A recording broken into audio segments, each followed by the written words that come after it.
နဲ့ချမ်းခွဲပြီးတန်တရားဆိုတာဟာဥစားရမနာရဲ့အင်းအားကောင်းတဲ့လက်နဲ့ကြည်ပါပဲ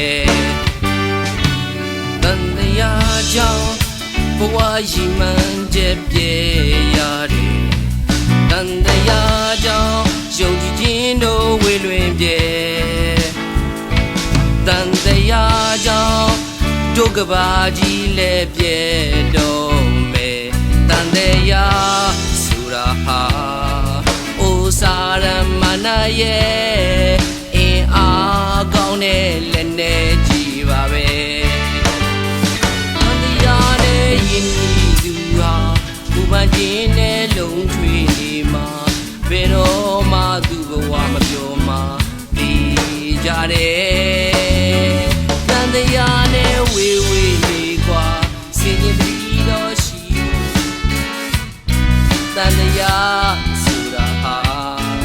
ဥစားရမနာရဲ့အင်းအားကောင်းတဲ့လက်နဲ့ကြည်ပါမယ်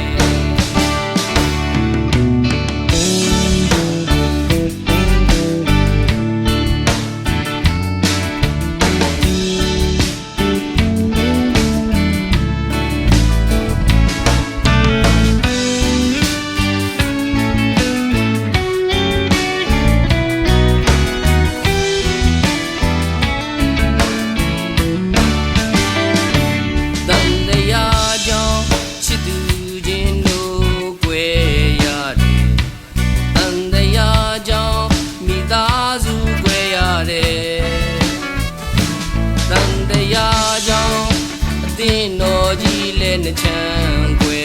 ပြီးတန်တရားဆိုတာဟာဥစားရမနာရဲ့အင်းအားကောင်းတဲ့လက်နဲ့ကြည်ပါပဲတန်တရားကြောင့်ဘဝရည်မှန်းချက်ပြေရတယ်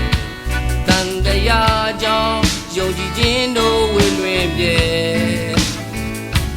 တန်တရားကြောင့်ဒုက္ခပါကြီးလည်းပြေတော့မယ်တန်တရားဆိုတာဟာဥစားရမနာရဲ့အင်းအားကောင်းတဲ့လက်နဲ့ကြည်ပါပဲတန်တရားနဲ့ယဉ်ဤသူဟာဘူပန်ခြင်းနဲ့လုံးထွေနေမှာဘယ်တော့မှသူ့ဘဝမပြောမှာသိကြတယ်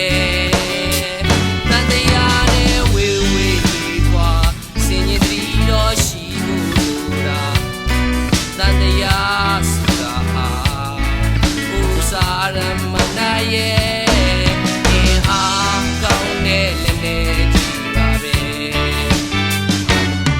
တန်တရားနဲ့ယဉ်ဤသူဟာဘူပန်ခြင်းနဲ့လုံးထွေနေမှာဘယ်တော့မှသူ့ဘဝမပြောမှာသိကြတယ်တန်တရားနဲ့ဝေဝေနေกว่า